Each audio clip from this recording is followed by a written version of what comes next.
So tonight I had a chance to see Red 1, starring J.K. Simmons, Chris Evans, Dwayne "The Rock" Johnson, and Lucy Liu. Had a chance to see it for a Thursday night showing, and with Chris Evans in the lead along with Dwayne "The Rock" Johnson, I said, okay, why not? From the trailers, it didn't really look like it was selling anything big. It looked like it was going to be a buddy cop type of film, set during Christmas time on the mission that Santa Claus is being kidnapped by this evil force, and they have to save him in order to save Christmas. It's basically what you're gonna get. If you know that going in, you're probably gonna have an easier time watching this.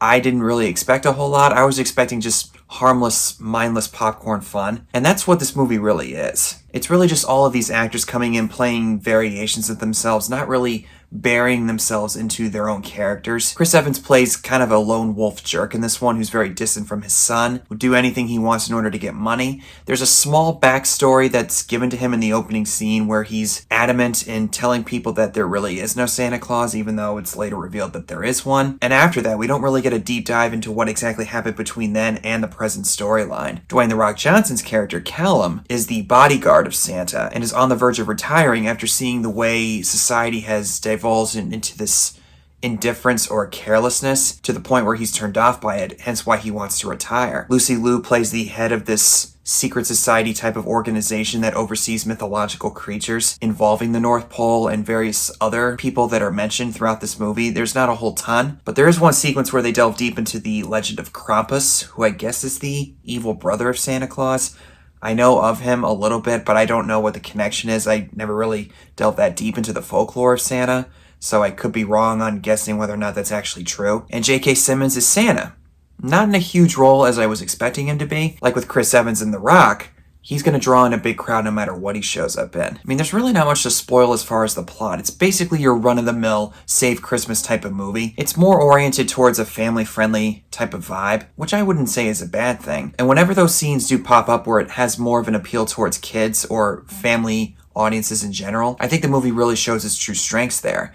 But then it gets into the Krampus stuff, and that's where the tone really shifts into this weird place that I thought kind of felt tonally inconsistent. It almost kind of reminded me of the first Shazam, or even the second one, where you had these demonic creatures walking around, and it might be a little too scary for young kids who might be interested in this. And even in the finale, it doesn't get any better, because the antagonist, who's this evil witch, who's a shapeshifter of some kind, turns into this giant ogreish creature. And when she came into her true form, I thought,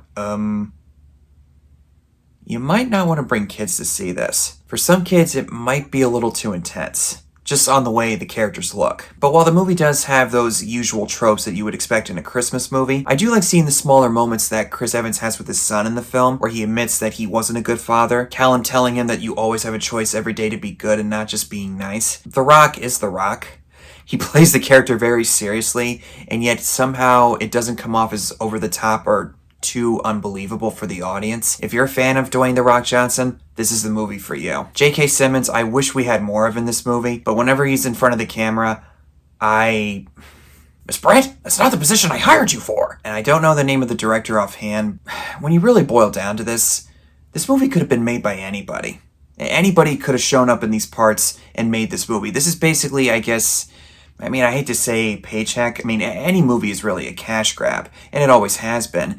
But this is really one of, if not the prime examples of a paycheck type of film in order for other actors that show up in here to get to what they really want to do. I realize that you got to do stuff like that in the entertainment industry, and you have to take a paycheck in order to get what you really want. Sometimes, though, that does lend itself to quality.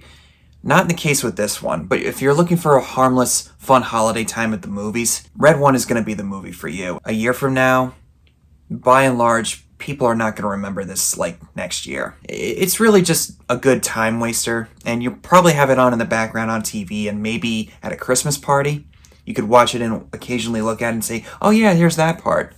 That's really all there is to it. And for all the bad reviews that it's getting, it's not that bad, guys. It's just a harmless time waster, if anything. Still, I've seen better holiday films than this. Plus, we got our guy Chris Evans in the forefront, so we all know that he can do this all day. That's all I got to say about Red 1, guys. Thank you guys so much for watching. Comment below and tell me what your thoughts are on this movie if you've seen it. And as always, see you in the next one.